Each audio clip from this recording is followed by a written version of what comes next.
বন্ধুরা, এটা হলো আমাদের পৃথিবী, যাকে মহাকাশ থেকে এরকম দেখতে লাগে।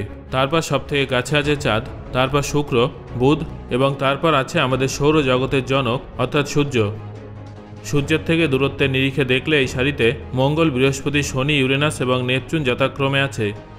এখানে সবথেকে বড় প্রশ্ন হলো, এটা কি আমাদের সৌরজগতের শেষ প্রান্ত?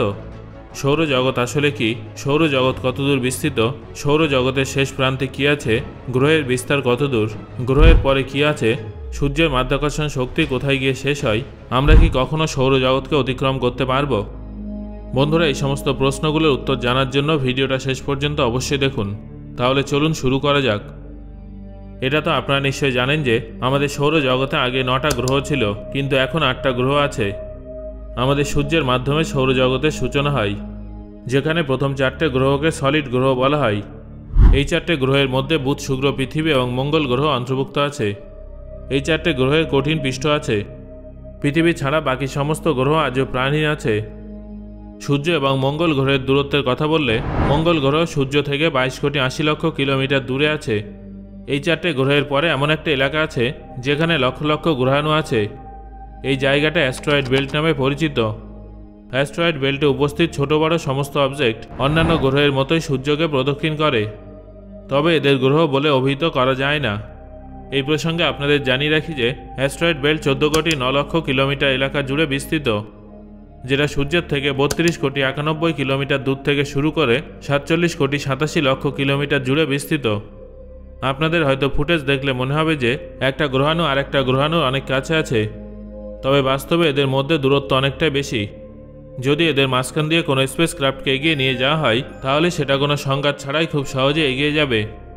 এই এলাকাটা পেরিয়ে যাওয়ার পর সৌরজগতের আউটার প্ল্যানেট জগৎ শুরু হয়, যেখানে বৃহস্পতি, শনি, ইউরেনাস এবং নেপচুন ইত্যাদি গ্রহগুলো অন্তর্ভুক্ত আছে।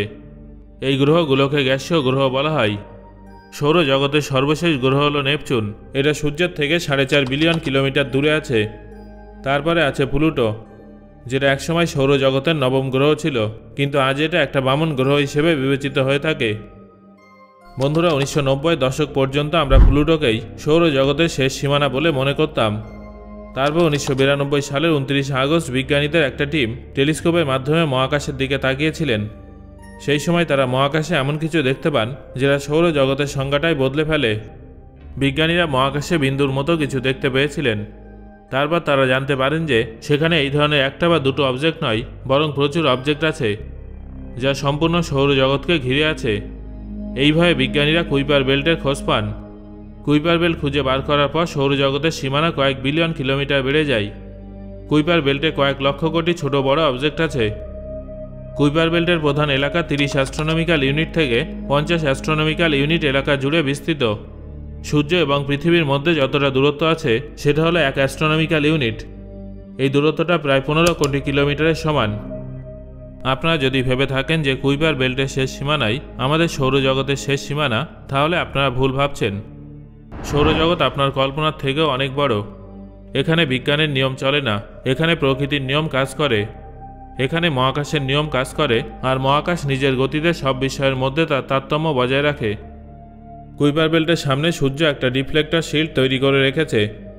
আসলে আমাদের সূর্য প্রত্যেক সেকেন্ডে billion ton high energy particle সৌর বায়ুরূপে রিলিজ করে থাকে, যেটা মহাকাশে যাত্রা করার সময় সূর্যের চারদিকে আরও একটা শিল্ড তৈরি করে, যেটা আমাদের কাছে হেলিওস্ফিয়ার নামে পরিচিত। এই শিল্ডের কারণে আজ আমরা পৃথিবীতে বেঁচে আছি। আসলে ব্রহ্মাণ্ডের ভেতরে অন্য যে সমস্ত গ্যালাক্সি উপস্থিত আছে, যেগুলোর ভিতরে একটানা বিস্ফোরণ হতে থাকে, এটা কিন্তু কোনো সাধারণ বিস্ফোরণ নয়। এর ভেতরে অনেক ধরনের ক্ষতিকারক রেডিয়েশন থাকে, যাকে কসমিক রেজ বা মহাজাগতিক রশ্মি বলা হয়। এটা যদি সৌরজগতের সীমানা পেরিয়ে সরাসরি আমাদের পৃথিবীতে চলে আসে, তাহলে পৃথিবী থেকে মানব অস্তিত্ব সম্পূর্ণরূপে ধ্বংস হয়ে যাবে এবং আমাদের পৃথিবী ও মঙ্গল ও শুক্র গ্রহের মতো নির্জন হয়ে যাবে। এই ভয়াবহ মহাজাগতিক রশ্মির হাত থেকে হেলিওস্ফিয়ার আমাদের রক্ষা করে, যা মহাকাশে 14 বিলিয়ন কিলোমিটার জুড়ে বিস্তৃত।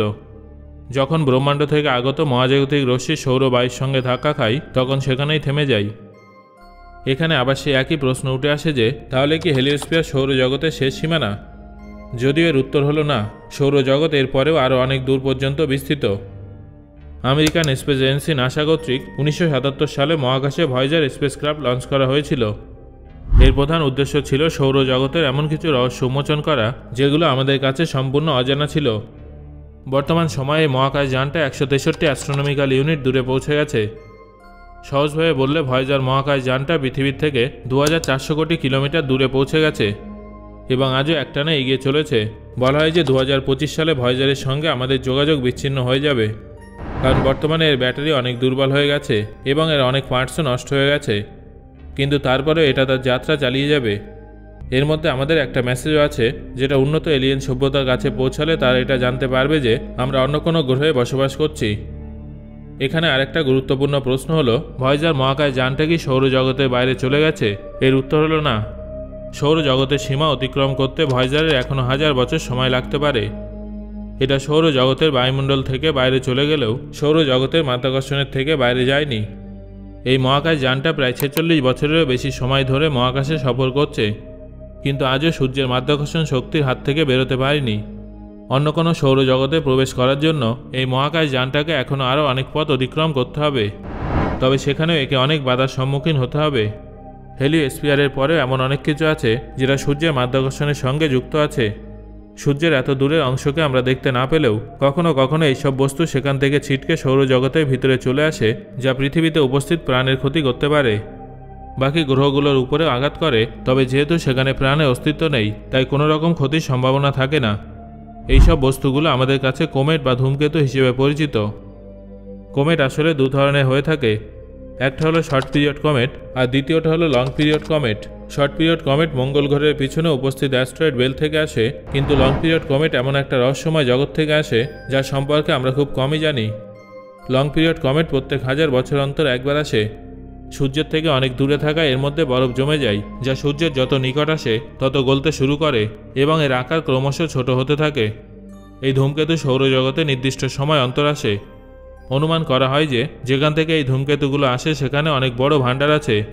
সেই জায়গাটা ওট ক্লাউড হতে পারে বলে মনে করা হয়। বিজ্ঞানীদের অনুমান অনুযায়ী এই ওট ক্লাউডে 2 মিলিয়নের থেকেও বেশি অবজেক্ট থাকতে পারে। যদিও ওট ক্লাউডের জগৎটা এখনও পর্যন্ত একটা কল্পনা মাত্র। বিজ্ঞানীদের মতে এই ওট ক্লাউডের গভীরে একটা নক্ষত্র আছে যার নাম নেমেসিস। বিজ্ঞানীদের ধারণা অনুযায়ী এটা একটা ডব স্টার।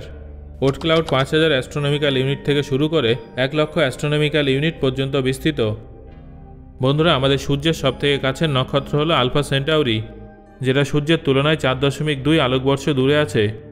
আলফা সেন্টাউরিতে ওট ক্লাউড উপস্থিত থাকতে পারে। এই দুটো নক্ষত্রের মাঝে যে জায়গাটা আছে সেখানে আমাদের সৌরজগতের শেষ সীমানা উপস্থিত থাকতে পারে, তবে এটা শুধুমাত্র অনুমান মাত্র। বিজ্ঞানীদের পক্ষেও এর নিশ্চিত উত্তর দেওয়া সম্ভব নয়, কারণ এখনও সৌরজগৎ সম্পর্কে আমাদের অনেক কিছু জানা বাকি। সো বন্ধুরা, আজকের এই ভিডিও থেকে আপনি কোন কোন বিষয় সম্পর্কে প্রথমবার জানলেন সেটা অবশ্যই আমাকে কমেন্ট করে জানান, আর ভিডিওটা আপনার কেমন লাগলো সেটাও জানাবেন। ধন্যবাদ।